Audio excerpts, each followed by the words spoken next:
Namaste. Gayatri Mantra by Sage Viswamitra. Aum Bhuhu, Aum Bhuha, Aum Swaha, Aum Mahaha, Aum Janaha, Aum Tapaha, Aum Satyam. Aum Tatsavidurvarenyam Bargo Devasya Dhimahi Diyo Yona Prachodayat. Aum Apo Jyotir Raso Amrutam Brahma. Aum Bhuhu, Aum Bhuha, Aum Swaha, Aum. Gayatri Mantra has 24 syllables of 3 lines with 8 syllables each. Sound is the cause for the universe and the movable and immovable things to come into existence. Sound is the mechanical vibrations transmitted by an elastic medium which can expand. Sound is energy and it can take a wide variety of forms. Sound is the source of immortality.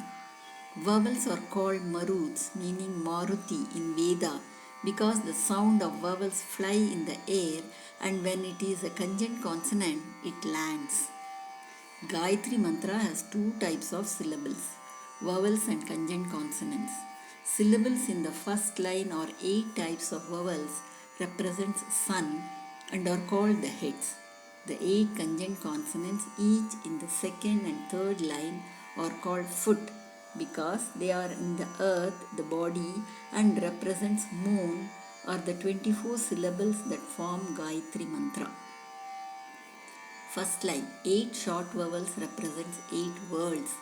A, earth, E, water, U, fire, A, air, O, space, I, intellect, O, soul, and the variable written with 3 dots and pronounced as Ak in Tamil is a single syllable called Ayudha Eluthu, that is the syllable that represents tool. It has 3 things in it, Agni, Rahu and Ketu in the consciousness. When we pronounce this syllable, the mind, sound and breathe stops abruptly. All these are in abstract form and when they descend, Rahu becomes thunder and Ketu becomes lightning and all these in material form are called Navagrahas, is when the creation started. A. Saturn, E. Venus, U. Mars, A. Mercury, O. Jupiter, I. Moon, O. Sun, Ak. Consciousness. The dots in the consciousness.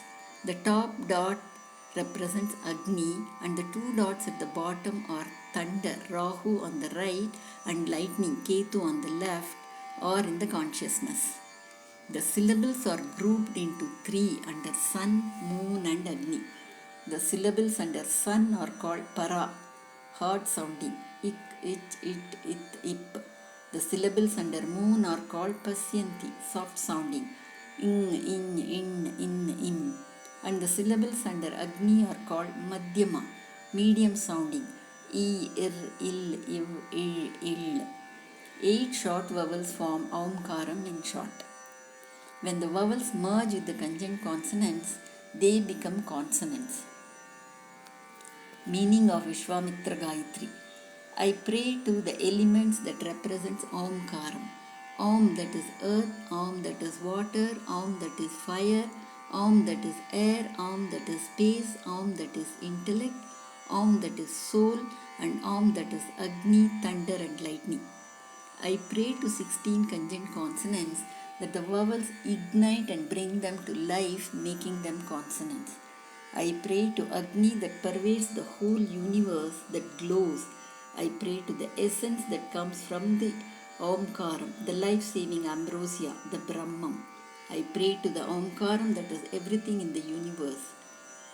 I pray to them to lead me towards the spiritual consciousness. I meditate upon the glowing divine effulgence that covers the whole universe. Prayer ends here. Akaram, sun, Ukaram, Agni, Makaram, moon, these 3 in short are called Omkaram, takes the form of Jyoti and resides in every living being in abstract form from where the sound emanates. This can be seen only through the inner eye. The important thing that needs to be noticed here is not a single syllable is repeated in the Gayatri Mantra, and each syllable is unique and each has a role to play in creation, and the same helps in maintaining physical and mental health. In Tamil, vowels are called Uyirezhuthu, live syllables, and the conjunct consonants are called Meyyezhuthu, syllables that represents body. And when these two, the vowel and conjunct consonant, merge, it takes the form of consonant, and the same is called Uyirmeyyezhuthu, syllable that has life and body. This tells us what we are made up of. Each syllable represents an organ in the body. Chanting this mantra in mind helps in maintaining the physical and mental organs and removes the sickness, if any, from it. According to Agastya, medicines are within us and not outside. I have taken a song from his book Jnana Kavyam on this. In this song, Agastya says, he will explain from the beginning to the end, the discriminating knowledge called the end.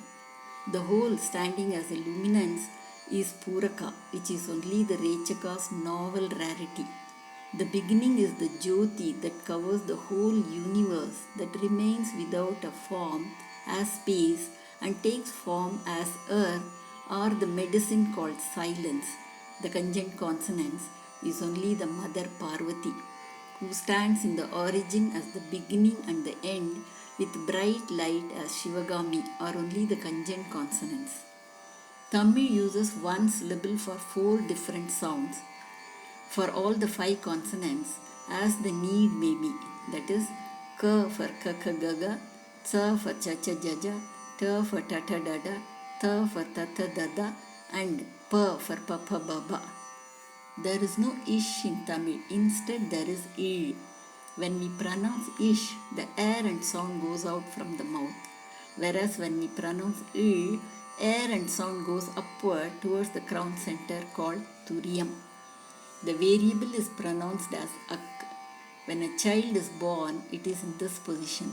And when it bursts open its mouth, the sound and the exhalation comes out simultaneously, indicating life, similar to the creation, when the sound and light from the consciousness bursts out with lightning and thunder in space.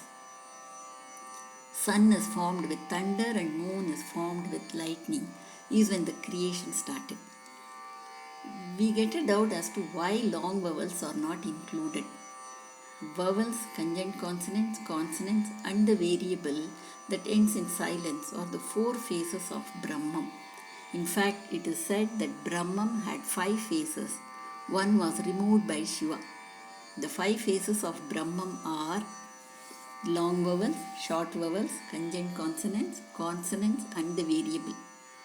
Always the first to come out is the long vowels. Example, when the newborn child cries, it is the long vowel that comes out first is the fear, which is destructive. First that comes is the poison. The one that comes later is the ambrosia, is the short vowel. You will understand this if you read the story of churning the ocean, where the sounds come from by Asuras and Devas to acquire the ambrosia, using the vowels as the rope and the conjunct consonants as the stick, from where the melodious consonants called ambrosia flows out. Hence, Shiva chopped off the head that had long vowels, which came out first, and wore them on his neck and kept it with him. Vowels bring out variety of emotions in beings: courage, hesitation, happiness, depression, peace, agitation, sympathy, disgust, affection, aversion, valor, fear, lazy, active, etc. The soft vowels are positive and the long vowels are negative in nature. Long vowels create violence in one when it goes beyond the limit. That is why it is not used in spirituality. Short vowels are used for physical and mental health. Dictionary meaning of Gayatri. I quote, an ancient Vedic meter of 24 syllables, generally arranged in a triplet, unquote. The triplet is omnipresent, omnipotent, and omniscient. Sound of vowels is omnipresent. It is present everywhere. That is why there is no absolute silence in nature. Sound of conjunct consonant is omnipotent, that has unlimited powers, is visible clearly during the twilight only. Consonants has infinite knowledge, That is why there is no absolute darkness in nature. Thanks for your patient hearing. Namaste.